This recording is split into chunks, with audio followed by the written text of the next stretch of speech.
Episode की शुरुआत में हम देखते हैं कि लैला उमर और अली को संभाल रही होती है और तभी वहाँ पर सार्फ भी आ जाता है। तो निसान और डोरुक दोनों अभी भी चुपक कर बैठे होते हैं और डोरुक कहता है कि मम्मी कब आएंगी पापा। तो सार्फ कहता है मैं भी वही जानना चाहता हूँ बेटा, मुझे जाने दो, तुम थोड़ी देर लैला दीदी के साथ रहो। तो वो बच्चे मना कर देते हैं, लेकिन वो कहता है कि मैं भी यही जानने के लिए क्यूरियस हूँ। और इतनी देर में बाहर वहाँ आ जाती है और कहती है कि मैं यहाँ पे हूँ बच्चों।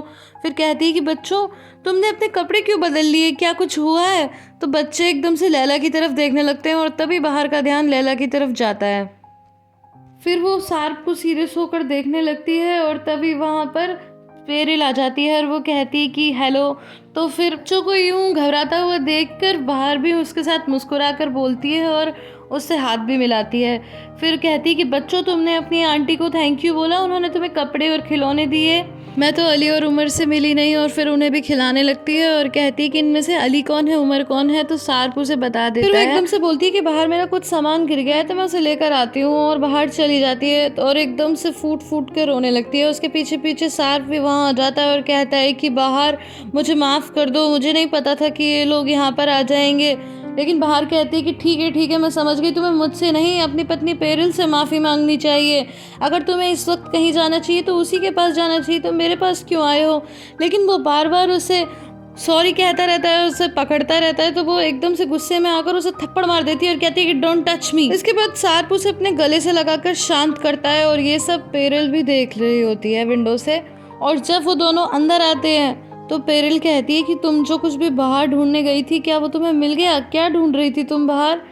तो बाहर कहती है कि नहीं, वो मुझे नहीं मिला, लेकिन वो इतना ज़रूरी भी नहीं है क्योंकि उसकी अब बस यादें ही हैं। तो गाइज मैं एक बात यहाँ पर कहना चाहती हूँ कि मुझे ना यहाँ पर बिल्कुल भी सार्प सही नहीं लगा, क्योंकि उसे दोनों हाथों में लड्डू चाहिए और मुझे है ना बाहर और पेरिल दोनों के लिए ख़राब लग रहा है। अब गाइज आप लोग कमेंट करके बताइए कि आप इस बारे में क्या सोचते हैं। फिर बाहर बच्चों से कहती है कि तुम भी अली और उमर के साथ खेलो, और उनसे कहती है कि तुम्हारे बड़े बहन भाई हैं, लेकिन दोनों में से कोई भी खेलने के लिए तैयार नहीं होता। और यहाँ पर पेरिल बस दुखी होकर गुस्से से सार्प को देखती रहती है। नेक्स्ट सीन में हम ज़ेदा को घर आता हुआ देखते हैं और तभी उसकी नज़र बाहर के घर पे पड़ती है। तो वहाँ पर जो गाइज पुलिस ने स्टिकर वगैरह लगा दिए थे वो सब हटा देती है और फिर गेट खोलकर अंदर जाती है। अब वो जैसे ही घर के अंदर जाती है तो उसे वही येलिस की आवाज़ें सुनाई देती हैं और उस दिन का सीन याद आता है जिस दिन वो लोग घर में आए थे और फिर उन्होंने येलिस को समाप्त कर दिया था। वो एक एक चीज़ को याद करती है और फिर उसे बहुत ज़्यादा दुख होता है। इसके बाद वो जाती है और सीधा बकेट लेकर आती है और पोंछा लगाना शुरू कर देती है और सारा का सारा जो रेड सब्सटेंस था उसे साफ करने लग जाती है। एंड गाइस आप तो समझ गए होंगे रेड सब्सटेंस। इसके बाद वो यहीं पर नहीं रुकती बल्कि सीढ़ियाँ भी अच्छे से साफ करती है, पूरा घर नीट एंड क्लीन करती है। और इसके बाद वो अपने घर में जाती है और जब वो अपने घर जाती है तो उसे याद आता है कि कैसे येलिस और वो कभी कभी छोटी मोटी नोक झोंक किया करते थे और कैसे वो लोग एक दूसरे से हंसी मजाक करते थे। येलिस की आवाज़ें, उसकी हरकतें उसे पूरे घर में महसूस होती हैं और वो बहुत ज़्यादा दुखी होती है। दूसरी तरफ हम आरिफ को देखते हैं जो अपनी शॉप पर आता है और वहाँ पर उसका दोस्त बैठा होता है और कहता है कि क्या मैं आपके लिए कॉफ़ी ले आऊँ? लेकिन वो कहता है कि नहीं नहीं तुम कॉफ़ी मत लाओ, मेरे पास बैठ जाओ थोड़ी देर, मुझे नहीं पीनी कॉफ़ी। तो फिर उसका दोस्त बोलता है कि दो छोटे छोटे बच्चे तो बिना माँ के ही रह गए और वो महिला चली गई और बाहर भी यहाँ से अपने पति के साथ चली गई। तुम हमेशा मुश्किल महिलाओं से ही प्यार क्यों करते हो? तो आरिफ कहता है कि किसी की खुशी का हिस्सा बनने से ज़्यादा मैं बाहर के दुख का हिस्सा बनना चाहूँगा। तो उसका दोस्त कहता है कि तुम कहना चाहते हो तुम्हारे लिए खुशी इतनी मायने नहीं रखती।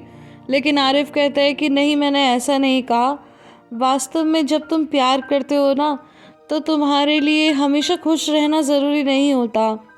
नेक्स्ट सीन में हम एमरी की शॉप देखते हैं जहाँ पर उससे मिलने के लिए एक लड़की आती है और वो कहती है कि मुझे प्लीज़ जॉब दे दो, तुम अपनी कज़न को जॉब नहीं दोगे? गाइस यहाँ पर अभी तक इसका नाम नहीं बताया गया मगर इतना क्लियर होता है कि ये एमरी की कज़न है।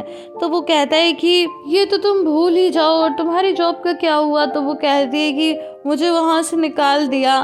तो कहता है अच्छा तो किस लिए निकाला, लेट पहुंचने के लिए या फिर तुमने पी पा के कुछ गड़बड़ कर दी?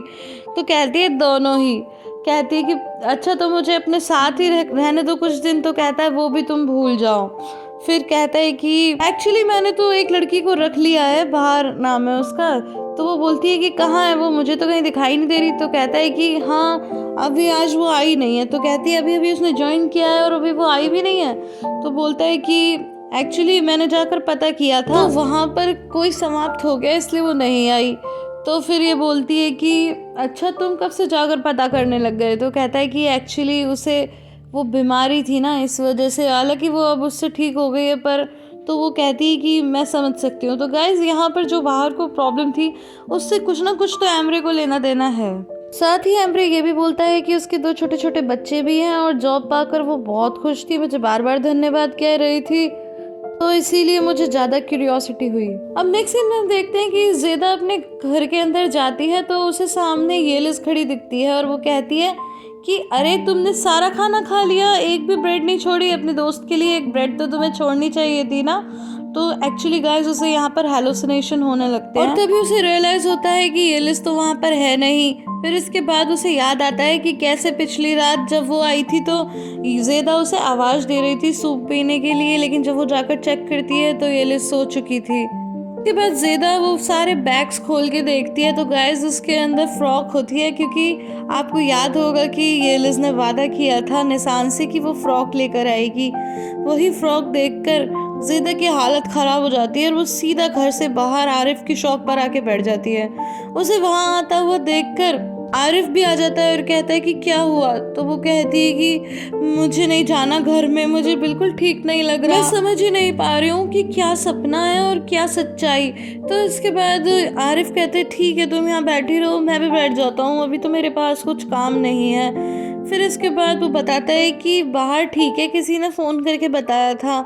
तो ज़ेदा कहती है चलो अच्छा है, कम से कम वो तो ठीक है। फिर आरिफ बोलता है कि उसने कुछ और भी बताया था। अब इससे पहले कि वो कुछ बता पाता उससे पहले उसे कॉल आ जाती है और एक आदमी कॉल करके कहता है कि मैं उस स्कैमर लेडी येलिस को ढूंढ रहा हूँ। और गाइस यहाँ पर वो उसके लिए अब्यूजिव वर्ड्स बोलने लगता है। तो कहता है कि ये तुम क्या बकवास कर रहे हो। तो वो बोलता है कि उसने हमारे साथ स्कैम किया है, मेरी पत्नी ने उसे एडवांस दिया और उसके बाद तो वो गायब ही हो गई, और फिर से उसके लिए अब्यूजिव वर्ड बोलने लगता है। तो आरिफ को बहुत गुस्सा आता है और आरिफ बोलता है कि तुम ये जो कुछ भी बोल रहे हो ना, वो लेडी अब इस दुनिया में है ही नहीं, उसे किसी ने समाप्त कर दिया।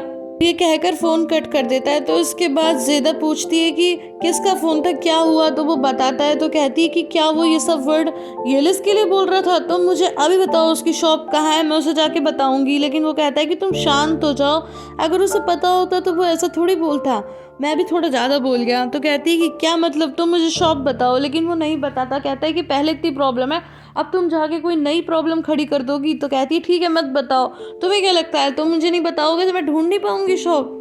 अभी वो ये सब बहस कर ही रही थी कि तभी वहां पर पीछे से कोई आवाज देता है ज़ेदा, और जैसे ही पलट कर देखते तो एमरे होता है। तो कहता है कि ऑफ कोर्स तुम ही हो ज़ेदा, मैंने तुम्हें कहाँ कहाँ ढूंढा, हर किसी से तुम्हारा पता पूछा लेकिन किसी को नहीं पता था, यहाँ तक कि मैं तुम्हारी मॉम से भी मिला। तो ज़ेदा कहती है कि हाँ मैं ही हूँ, लेकिन तुम कौन हो।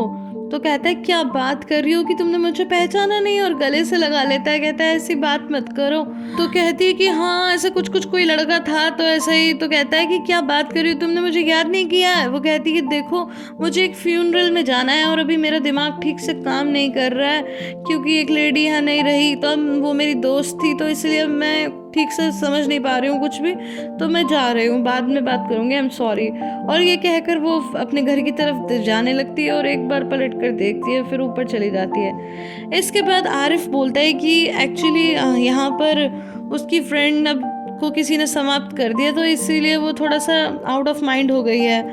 तो एमरे कहता है कि हाँ हाँ मैंने सुना था, एक्चुअली ज़ेदा मेरी बचपन की दोस्त है। फिर कहता है कि क्या तुम बाहर चश्मली को जानते हो, वो मेरे यहाँ पर एक ही दिन जॉब करने के लिए आई, फिर वो आई नहीं। तो आरिफ कहता है कि हाँ हाँ पर वो अभी यहाँ पे है नहीं, वैसे वो मेरी किराएदार थी। तो एमरी कहता है कि जब वो आ जाए तो उसे बता देना कि उसकी जॉब खाली है और उसका इंतज़ार है। तो वो कहता है ठीक है, अगर पॉसिबल हो पाया तो मैं बता दूंगा। तो फिर वो बातों बातों में ये भी कहता है एमरे कि मैं उसकी बात कर रहा हूँ जिसका पति अब नहीं रहा। तो जब वो जाने लगता है तो आरिफ फिर से आवाज़ देके पूछता है कि तुम्हें किसने कहा कि उसका पति नहीं रहा। तो वो कहता है कि उसने खुद ही बताया था, क्यों कुछ हुआ है। तो कहता है नहीं नहीं मैं तो वैसे ही पूछ रहा था। गाइस आई होप आपको ये वीडियो पसंद आई होगी। अगर पसंद आई है तो इसे लाइक शेयर एंड कमेंट करना बिल्कुल भी ना भूलें। फिर मिलती हूँ अगली वीडियो में, तब तक के लिए bye bye and take care.